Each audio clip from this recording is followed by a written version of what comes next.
Qual è l'eredità che hai ricevuto dalla storica pasticceria di famiglia? Sono Ornella Scaturchio e faccio parte della quinta generazione della famiglia Scaturchio, però l'eredità insomma mi è stata data da Armando Scaturchio, che è il proprietario della pasticceria con sede in via Porta Medina 24 alla Pignasecca, perché come ben sapete ci sono tante sedi, ma l'unica originale che conserva ancora il nome è quella della Pignasecca. Invece le altre purtroppo hanno acquistato insomma il marchio da miei parenti in passato.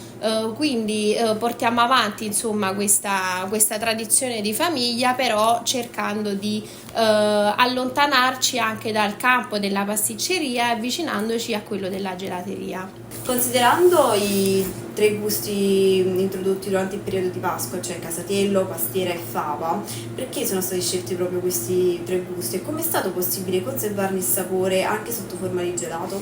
Ti dirò, può sembrare strano, ma non è stato difficile. Allora, abbiamo introdotto appunto questi gusti proprio per entrare nel claim, insomma, nella tradizione e rispettare quelle che è la stagionalità, perché giustamente la fava, come anche il casatiello e la pastiera, vengono appunto prodotti durante il periodo di Pasqua, quindi per dare quel tocco innovativo che giustamente c'ha anche, insomma, la mia gelateria, ho pensato di riprodurre questi prodotti, e la cosa più semplice è ad andare ad inserire all'interno del gelato proprio il prodotto stesso, così come il casatiello, così come la pastiera, così come la fava, quindi prenderlo e frullarlo all'interno del nostro gelato, e così c'ha proprio la consistenza e il sapore del prodotto stesso. C'è un ricordo di infanzia legato a un dolce napoletano che oggi ha trasformato in gelato?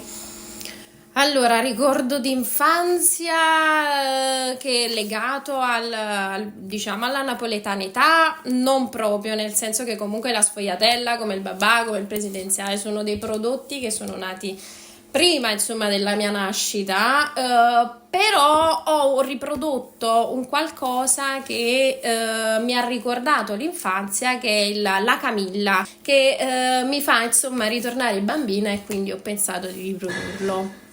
Come riesci a innovare mantenendo vive le radici artigianali?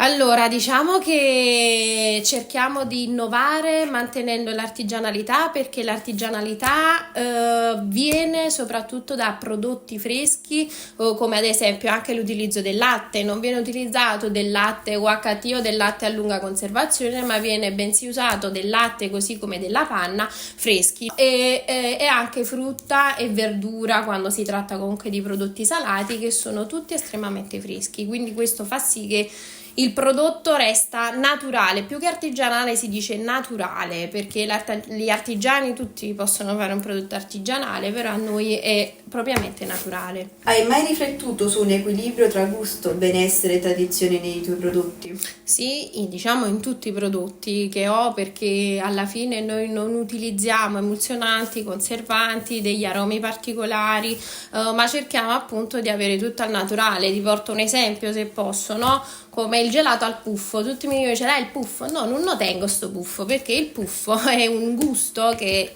è proprio fatto con il conservante, nel senso, tu usi un fior di latte, un aroma all'interno e poi ci metti il colorante, e questa è una cosa per me inaccettabile. Quindi se venite insomma e mi chiedete un qualcosa del genere, per me assolutamente no. Quanto è importante per te utilizzare ingredienti naturali provenienti dal territorio nella preparazione dei tuoi gelati? Puoi farci qualche esempio di prodotti locali a cui sei particolarmente affezionata?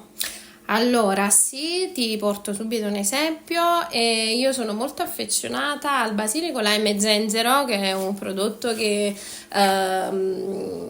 ho diciamo riprodotto quest'estate, ed è anche senza lattosio, quindi adatto anche appunto a chi non è intollerante al latte, così come anche intollerante al glutine, perché cerchiamo appunto di accontentare entrambe le fasce. E il basilico, per dirti, lo prendo all'interno del mio giardino, così come anche il rosmarino. Feci kumquat e rosmarino, il kumquat dall'albero del mio giardino, quindi tendo ad utilizzare utilizzare proprio tutti i prodotti naturali all'interno diciamo del gelato. Crede che i gelati possono essere un modo per conservare la memoria della pasticceria classica napoletana, ma con un linguaggio contemporaneo?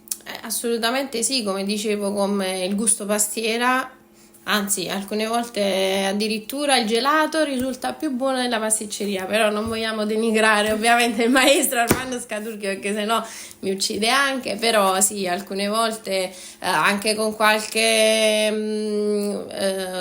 aroma però naturale, per dirti dell'arancio, tu riesci tranquillamente a replicare anche la sfogliatella, o comunque puoi replicare tranquillamente con i limoni una delizia al limone, quindi vai a ricordare quella che è la tradizione, però legata comunque a un'innovazione. Hai cercato tramite i dolci di tuo padre un modo alternativo per mangiare, unendo la filosofia dello street food. Inoltre sei riuscita a trasformare il locale in modo più innovativo aggiungendo il folklore napoletano. Come mai è nata questa idea? Cioè, tu sei una persona molto superstiziosa?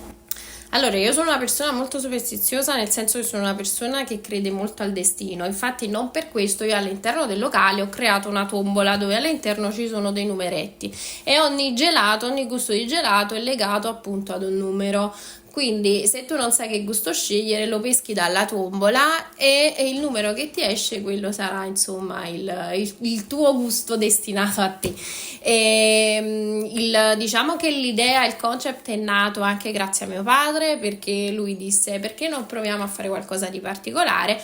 Abbiamo questo cono, il cono gelato, ma se il cono lo leghiamo alla tradizione napoletana, ecco che ritorna anche sempre la tradizione, quindi trasformiamo il cono in corno, vediamo che cosa succede. Ovviamente cercarlo di fare di cialda è stato veramente complicato, anzi impossibile, perché ovviamente quando vai ad unire, se tu fai il cono artigianale, vai ad unire, si chiamano maschio femmina, e unisci le due parti, non puoi fare la curva perché si spezza, e quindi abbiamo optato appunto per il corno granellato con il cioccolato all'interno. Aprire Corno Gelato è stato anche un modo per tenere viva la tua creatività fanciullesca. Potresti parlarcene un po'? Ok, allora sì, ti riporto anche un ricordo. Prima della gelateria il negozio era un negozio di fotografia e io ricordo che andavo sempre a fare le fotografie, avevo circa 1 anno, 2 anni, e devi sapere che la prima foto che ho fatto lì è proprio con un cono gelato in mano. E quindi insomma ogni volta che ne parlo mi viene sempre un brivido dal basso all'alto, e qui ritorna anche poi quella concezione di destino, di superstizione, e quindi la vedo non solo come un continuo del cognome insomma Scaturchio con l'innovazione, ma anche un segno del destino. Tanti saluti da Corno Gelato!